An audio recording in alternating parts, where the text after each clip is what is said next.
Wiggle, wiggle. Like. Wiggle, wiggle.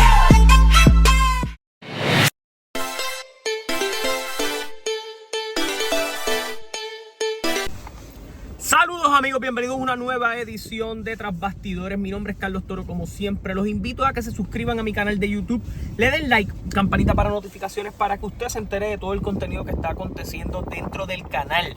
Predicciones de AEW ya disponibles en el canal. Predicciones de Night of Champions y de NXT Battleground esta noche.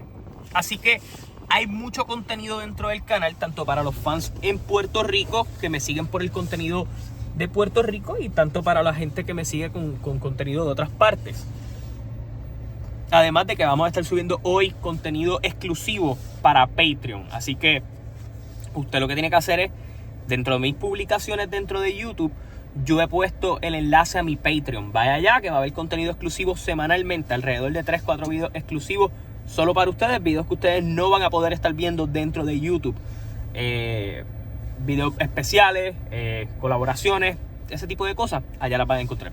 Con eso dicho, este sábado se corona un nuevo World Heavyweight Champion. Teníamos dudas sobre si este campeonato iba a seguir el linaje del campeonato previo, del World Heavyweight Champion, que básicamente se detuvo el linaje de ese campeonato una vez ese campeonato se unifica entre John Cena y Randy Orton hace varios años atrás. El último World Heavyweight Champion registrado de alguna manera u otra es John Cena, quien gana ese campeonato y termina unificándolo con Randy Orton hace varios años atrás en TLC. Si venimos a ver, ese campeonato ha estado inactivo por alrededor de casi 10 años. Porque mientras ese campeonato fue parte de la unificación, la correa del Big Gold Belt, la última persona que la tuvo en posesión fue Brock Lesnar en SummerSlam del 2014. Obviamente la noche en donde destruye a John Cena. Con eso dicho, este campeonato tiene un linaje muy grande. Tiene el linaje del Big Gold Belt, linaje que se le atribuía a WWE. Obviamente al ellos tener los derechos y los reinados de Ric Flair, de Hulk Hogan y toda esta gente caían dentro de ese linaje. Y ese es el linaje que va a continuar este nuevo campeonato que trae el mismo nombre porque este campeonato es una semi-resurrección en sus detalles de esos campeonatos del Big Gold Belt y de otras correas mundiales que ha tenido WWE en el pasado. ¿Y qué quiero hablar? Vamos a hablar de los mejores campeones que ha tenido WWE como World Heavyweight Champion. Así que mi linaje y mi término para medir aquí comienza desde el 2002 cuando Eric Bischoff le regala el campeonato a Triple H cuando la marca Raw se queda sin campeón porque Brock Lesnar decide llevarse el WWE Champion a SmackDown. Así que el linaje que yo voy a tomar es desde ese momento hasta que el título fue destituido. O básicamente unificado, para ser más franco. ¿Por qué? Porque dentro de ese linaje va a caer Seth Rollins o AJ Styles. Que casualmente caen en el renglón de luchadores que pudieran estar aquí. Yo voy a decir quién es el mejor, pero voy a ser justo con muchas de mis decisiones porque uno pudiera venir y decir quiénes son los mejores 5, los mejores 10. Yo tal vez me voy a enfocar en los campeones que para mí hicieron algo sustancial con el campeonato y quien para mí ha sido el mejor World Heavyweight Champion. No me voy a encargar de los reinados, sí voy a usar data de los reinados para medir esto. Y vamos a escoger 10. Los mejores 10. Del 10º al primero. Así que vamos por partes aquí. Si yo tengo que escoger a alguien como el peor de lo mejor, yo tendría que escoger a Randy Orton. ¿Y por qué Randy Orton? Y me voy a explicar. Randy Orton tiene el récord con este campeonato de ser el campeón más joven en la historia del World Heavyweight Champion, acabando el reinado de Chris Benoit, que se venía de coronar en WrestleMania 20. Hago una anticipación, no voy a poner el reinado de Chris Benoit aquí. Su victoria es lo mejor de ese reinado. So, no voy a caer en la trampa de esa situación. El primer reinado de Randy Orton con este campeonato fue corto. Pero si nos movemos a la data que lo sigue, Randy Orton vuelve a ganar este campeonato años más tarde de las manos de Christian. Y el feudo con Christian es uno de los mejores feudos que ha tenido este campeonato en general. Y cuando Randy Orton pierde el campeonato ante Mark Henry, elevó a Mark Henry al siguiente nivel. Finalmente le dan esa corrida que después de un veterano con mucho tiempo la merecía. So, me parece que cuando tú vienes a calcular entre los mejores campeones, Randy Orton tiene que estar allí, no solo por el récord, sino porque su rivalidad con Christian es una de las mejores rivalidades por dicho campeonato en el espacio de tiempo del 2002 al 2013, en esos 11 años donde se estuvo utilizando este campeonato. Así que me tengo que ir por ahí para hablar de este campeonato y obviamente de la figura que lo precede. Así que creo que Randy Orton cae ahí, y también considerar que de alguna manera u otra es la persona que hace que estos títulos se unifiquen. Se lo gana John Cena y lo mantiene. So, uno de los últimos campeones, el campeón más joven y que elevó figuras y veteranos con el dicho campeonato, Randy Orton, en la posición número 10. En la posición número 9 tengo que hablar de alguien que, por la razón que está en esta lista, es precisamente porque utilizó este campeonato a su beneficio. Y cuando digo a su beneficio, al beneficio de elevarse él como figura con dicho campeonato. Y tengo que entonces hablar de Daniel Bryan. ¿Y por qué Daniel Bryan? Daniel Bryan gana este campeonato en TLC, en Survival Series, discúlpenme. En The Survival Series canjea el maletín y todo lo demás. Gana el campeonato a Big Show. Y esta corrida es la que hace que Daniel Bryan se convierta en el Yes Movement. ¿Por qué? Porque él gana el campeonato, lo defiende en varias ocasiones, se convierte en este rudo cobardón, pero le permitió desarrollar su personaje al punto de eventualmente ir a WrestleMania, perderlo con Sheamus, reta a Sheamus para intentar recuperar el campeonato en una excelente lucha. Luego de ahí vemos a Bryan Danielson buscar ese campeonato en múltiples ocasiones, hasta que finalmente en WrestleMania 30 recupera ese campeonato una vez ya los títulos están unificados. Sin este campeonato, el ascenso a Daniel Bryan, convertirse en un estelarista en WWE, no existiría, así que hay que tenerlo aquí. En la posición número 8, hay que hablar de un reinado que el único conflicto que tiene es que fue muy corto.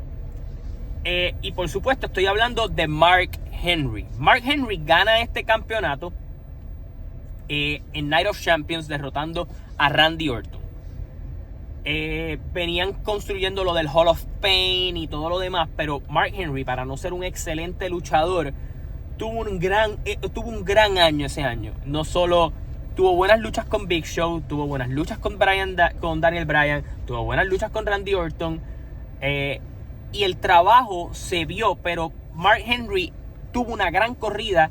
Y un dato curioso, ninguno de los campeones, fuera de uno que está en la lista, sobrepasó los 100 días con el campeonato. Solamente Edge y Undertaker sobrepasaron los 100 días, y no fue por mucho tiempo. Y hay uno que obviamente tiene el récord más longevo, de ese vamos a hablar más adelante. Pero hay que hablar de Mark Henry cuando se habla del World Heavyweight Champion, porque creo que tuvo una corrida muy muy buena con dicho título. Posición número 7. En la posición número 7 yo tengo que poner al querido por unos, el odiado por otros, CM Punk. ¿Por qué? Porque CM Punk, el primer choque con este campeonato fue cuando ganó el Money in the Bank en WrestleMania 24. Canjea sobre Edge, pero siempre se sintió como un campeón de segunda. Él reta a Batista, se mantiene con el campeonato, lucha con JBL, se queda con el campeonato, van a Unforgiven, y en Unforgiven, gracias a Randy Orton, CM Punk no puede defender el campeonato, le quitan el campeonato y CM Punk se pierde. No vuelve a buscar el campeonato, está todo perdido. WrestleMania 25, gana el Money in the Bank de nuevo, movida que a mucha gente le estuvo extraña, canjea el maletín sobre Jeff Hardy y hacen lo que para mí fue el feudo de ese próximo año. El feudo del año de ese año. Jeff Hardy contra CM Punk. CM Punk dice, hizo lo mismo con Edge. Jeff Hardy, como era más querido, la gente se le vira. Empieza a hacer estas primeras cosas que lo llevan a tal vez ser estelarista. Fue el main event de SummerSlam. Tuvo una tremenda lucha en Night of Champions con Jeff Hardy. Tuvo un buen feudo con Undertaker luego.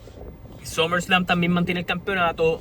Me parece que hay que hablar, que cuando se habla del World Heavyweight Champion, en términos de corridas y cositas que hicieron, CM Punk está allí. Y obviamente estamos hablando del tier bajo. Cuando vayamos al tope, obviamente hay unos reinados mucho más interesantes y mucho mejores, pero usted tiene que hablar de CM Punk cuando se habla del World Heavyweight Champion, al menos en términos de las corridas que hubo con el campeonato. Vamos a la posición número 6. Y este campeonato tuvo muchas figuras que lo tuvieron, ya fuera corto, a largo plazo, gente que lo mantuvo, gente que no lo mantuvo. Y yo sé que cuando usted habla del World Heavyweight Champion, usted puede hablar de muchos campeones malos. Alberto del Río, de Great Khali, la corrida de Kane no fue excelente con el título, pero este campeonato tiene la peculiaridad en muchas ocasiones de haber tenido reinados cortos que fueron muy buenos, así fueran de transición. Y es por eso que en esta posición número 6 yo voy a poner a alguien que no es que tuvo un reinado de transición, pero sí fueron reinados cortos con una misión, pero las luchas que hay dentro de esos reinados, usted tiene que tenerlas entre las mejores de esa historia. Y por supuesto, estoy hablando de dos de los mejores de todos los tiempos, porque esta posición la voy a compartir yo. Como estoy haciendo el video, puedo hacer esta trampa. Kurt Angle y Shawn Michaels. ¿Por qué ambos los pongo en la misma categoría? Porque el tiempo que tuvieron con el título fue muy corto. Kurt Angle entra como campeón sustituto luego que Batista se lesiona. Kurt Angle técnicamente gana un Battle Royal, feuda con Mark Henry en Royal Rumble y tiene un clásico de todos los tiempos en No Way Out con Undertaker. Y va a WrestleMania a dropear el campeonato ante Rey Mysterio. Pero el Kurt Angle de esta época es probablemente uno de los mejores Kurt Angle en el ring en todos los niveles, aunque de salud él no estaba muy bien. La adicción a los painkillers estaba mucho más notable, pero la agresividad y el estilo que le estaba trayendo, las luchas medias malas que podía tener eran tremendas. Así que tengo que poner aquí a Kurt Angle, pero voy al hincapié a Shawn Michaels, que hace la misma, básicamente una particularidad similar. Gana el primer Elimination Chamber, defiende con Rob Van Dam en excelente lucha, el primer Elimination Chamber es excelente lucha, y pierde el campeonato en Armageddon contra Triple H en otra excelente lucha. Así que 3 luchas brutales allí, y Shawn ha estado en muchas de las mejores luchas que hubo por ese World Heavyweight Champion, al menos en la época en que ese campeonato fue el campeonato principal de WWE. Shawn estuvo allí, así que tiene que estar allí. Vamos al top 5, vamos a los caballotes de este campeonato. Y si usted va a hablar de caballotes con este campeonato, usted tiene que hablar de una persona, y se llama Chris Jericho. En la posición número 5, Chris Jericho. Chris Jericho se corona campeón en Unforgiven del 2008, ganando el Championship Scramble, después de que durante ese año tuvo su cambio a rudo y un feudo espectacular del verano con Shawn Michaels. Gana el campeonato luego de que Shawn Michaels le diera una paliza en ese mismo evento. Jericho gana y va a No Mercy a tener una de las mejores luchas de escaleras con el campeonato envuelto con Shawn Michaels. Defiende con él, luego pierde el campeonato con Batista, pero eventualmente lo recupera. Y básicamente Jericho estuvo haciendo cosas tremendas con el campeonato. Eventualmente en WrestleMania 26 lo defiende ante Edge. So, Jericho tuvo muy buenas estancias con este campeonato, derrotando a grandes por él. Derrotó a Undertaker, ganó Elimination Chambers en el camino. Chris Jericho hizo cosas muy buenas por el campeonato, además de que con su personaje elevó el valor del campeonato, porque era un Jericho diferente, no era un Jericho al que estábamos acostumbrados a ver, y todas las luchas estuvieron tremendas. Así que, al igual, él hizo y hizo el trabajo para alguien que para mí ha sido uno de los peores World Heavyweight Champions, en la figura de Jack Swagger, pero él hizo el trabajo para elevarlo. Y yo creo que en ese aspecto Chris Jericho tiene que estar en esta conversación. En la cuarta posición, y muchos tal vez van a estar en contra de que yo lo ponga tal vez aquí abajo, pero tengo que hablar de Undertaker. Undertaker lo pongo en la cuarta posición, ¿por qué? Porque las estancias que tuvo con este campeonato fueron cortas, pero todas muy efectivas. WrestleMania 23, primera vez que él gana este campeonato, es derrotando a Batista en una muy buena lucha entre ellos. Dentro de WrestleMania, derrota a Batista, gana. En Backlash no hay ganador. Y eventualmente Edge canjea su maletín sobre Undertaker, que sale por lesión. So, ese primer reinado, el momento fue chévere, pero no podría caer en esta conversación. Cuando vamos al segundo reinado de Undertaker, que es luego de derrotar a Edge en WrestleMania 24, su reinado también no es muy largo. Después de esto, no dura mucho este reinado. Obviamente, estos dos reinados, tú dices, pues mano, Undertaker sí es sinónimo de SmackDown, sí recuerdo que lucha por este campeonato, pero ¿por qué está aquí? ¿Por qué yo lo pongo en esta posición? Entonces allí vamos al switcheo de la corrida que tal vez muchos no recuerdan, pero para mí es la corrida que hace que Undertaker esté en esta conversación. Cuando Undertaker derrota a CM Punk en el 2009 con el campeonato, el Undertaker no solo defiende el campeonato ante CM Punk, ante Big Show, ante Rey Mysterio y en un Elimination Chamber, sino que mantuvo el campeonato y se sintió como la figura principal del show por primera vez. A pesar de él siempre ser alguien seguro en este show, se sintió como la figura principal, y por eso Undertaker está aquí. Sin esta corrida también tiene la peculiaridad que es la última vez que vemos Undertaker full time. Luego de esto pasa después de WrestleMania 26. O sea, Undertaker mentira, en camino a WrestleMania 26, porque Shawn Michaels es quien le cuesta el campeonato. Y después de ahí es de las últimas corridas full a largo plazo que vemos de Undertaker, porque luego de allí sí, él tiene el feudo con Kane y toda la cosa, pero él es su última corrida como campeón, y yo creo que hay que darle crédito, además de que Taker tuvo muy buenas luchas por este campeonato. Ahora tenemos que hablar del top 3. Y obviamente usted sabe quiénes son los nombres que están en el top 3. Usted lo que le preocupa es cómo yo los voy a acomodar. Así que vamos al top 3. Y en el top 3, en la posición número 3, Triple H. Y ustedes van a decir, diablo, pero ese... Yo pienso en ese campeonato y pienso en Triple H. Sí, piensan en él porque fue el primero en este nuevo linaje, después del 2002. Y por su reinado del terror. Triple H fue campeón en ese 2002, pierde en el Elimination Chamber con Shawn Michaels, recupera el campeonato, y a partir de allí comenzamos en un año horrible para este campeonato. ¿Por qué? Feudos con Scott Steiner, feudo con Booker T, feudo con Goldberg, y Triple H, aunque mantuvo el campeonato en la gran mayoría de estos feudos hasta Goldberg, no pasó nada wow con el campeonato al final del día. Las cosas cool de este campeonato pasan en ese 2002 de alguna manera, pero aquí podemos buscar el feudo de Katie Peak, horrible, y buscar esa situación con Kane. So, hay cositas malas en esta época. Y WWE no estaba pasando por el mejor momento en términos de producto ni de creatividad. Pero ¿por qué Triple H sigue cayendo en esta lista? Primero, porque fue longevo con el campeonato. Segundo, en WrestleMania 19, él no fue el main event. Pero en WrestleMania 20, él fue el main event con este campeonato. Y en WrestleMania 21 fue el main event con este campeonato. Ganó el Elimination Chamber en New Year's Revolution con este campeonato. Derrotó a Randy Orton, derrotó a Shawn Michaels, derrotó a Goldberg. Las figuras que derrotó fueron grandes, pero es más, la razón por la que se recuerda es porque él se volvió el sinónimo de este campeonato. Ese campeonato lo trajo él. Ese campeonato se vio arriba porque él era el hombre top de Evolution. Así que sí, Triple H tiene que estar aquí porque son 5 reinados los que tuvo con él. Fue de los pocos que pudo hacer que este campeonato fuera el main event, por encima del WWE Champion o por encima de alguna lucha de generaciones. A partir de que Triple H pierde este campeonato, este título no vuelve a ser el main event por muchos años.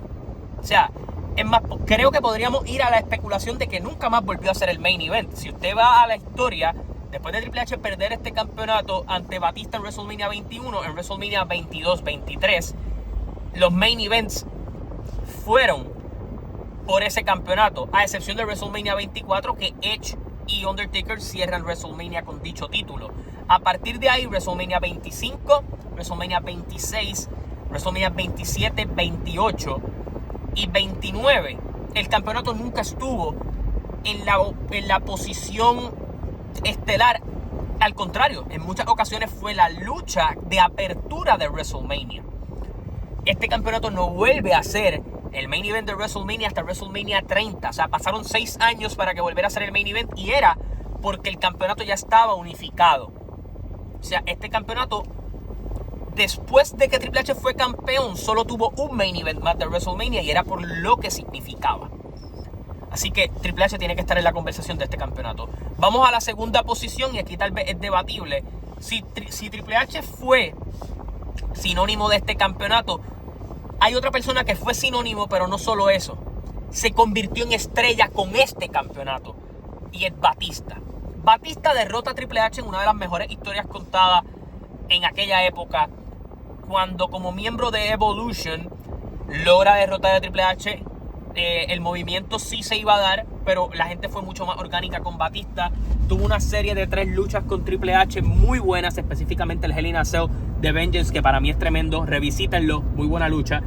Luego Batista va a SmackDown porque de alguna manera u otra ellos empezaron a ver más potencial tal vez en John Cena para que fuera el WWE Champion en Raw. Obviamente era una máquina de mercancía, pero Batista también lo era, y era un top guy. Y Batista obviamente ahí feuda con los JBL de la vida, y empieza un feudo muy bueno y muy entretenido con Eddie Guerrero en lo que fue la última lucha de pay-per-view de Eddie Guerrero. Y todos los planes apuntaban para que en esa primera corrida Batista fuera por el World Heavyweight Champion en WrestleMania a defender con Randy Orton. Pero es la corrida más larga, con 200 y pico de días como campeón. Y lo que le quitó el campeonato fue una lesión, no que se lo quitaron a él. Luego después Batista regresa meses más tarde, y obviamente entra en todo este feudo que incluye a Edge, que incluye a Undertaker. Luchó por este campeonato en WrestleMania 23 con Undertaker, tuvo feudos con Edge por él, fue campeón también derrotando a Jericho. So, Batista tiene una parte bien primordial en la historia de este campeonato. Así que hay que darle crédito a Batista como campeón, porque este título no solo lo convirtió en estrella a él, sino que mostró el valor que podía hacer de hacer una buena corrida para construir una estrella con este campeonato. Cuando yo pienso en Batista como campeón mundial, yo no lo veo con el WWE Champion, yo lo imagino con este título. Así que ese es el valor de haber construido a Batista con este campeonato. Así que hay que dar crédito a eso, y Batista tiene que estar allí. Y fue la cara de SmackDown. O sea, en Puerto Rico nosotros recibíamos SmackDown más que Raw, porque lo transmitían en uno de los canales locales, en Guapa. Y en esa era los campeones eran Undertaker, Edge y Batista. Esos eran nuestros gallos, esos eran los muchachos que nosotros reconocíamos. Y Batista era muy popular en Puerto Rico, y específicamente con ese campeonato. E incluso la primera tendencia, o de las primeras tendencias a querer ver a Batista con el campeonato, sucede en New Year's Revolution del año 2005, porque el público quería que Batista ganara ese Elimination Chamber, a pesar de que aplaudieron a Triple H, pero el público estaba con Batista. Y en la posición número 1 de Rated R Superstar, Edge. ¿Y por qué Edge está número 1 aquí? Habiendo nombres como Triple H, habiendo nombres como Batista. Porque no hay nadie que haya mostrado la garra y el deseo de tener este campeonato más que Edge. Además que Edge es 7 veces ganador de este campeonato. Edge, en su corrida como este rudo, detestable, cobarde y el último oportunista, sí, fue WWE Champion la primera vez que canjea el maletín. Pero a partir de ahí, Edge se volvió sinónimo de este campeonato. Edge, después de WrestleMania 23, que viene y canjea el maletín que le robó a Mr. Kennedy, derrota a Undertaker por el campeonato. Luego de allí sigue indiscutiblemente jodiéndole la vida a Undertaker después de que regresa al punto de que no quería que Undertaker tuviera este campeonato tanto y tanto que se vistió de camarógrafo, se metió en una Hell in a Cell y le costó el título a Undertaker.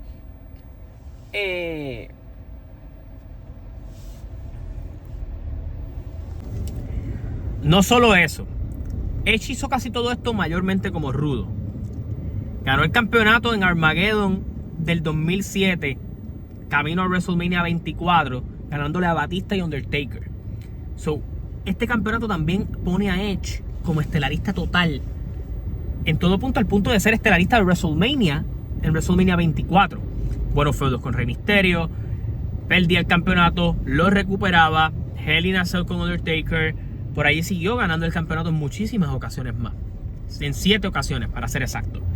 Feudos buenos con este campeonato envuelto, con John Cena, con Jeff Hardy, con Jericho, con Undertaker, con Batista.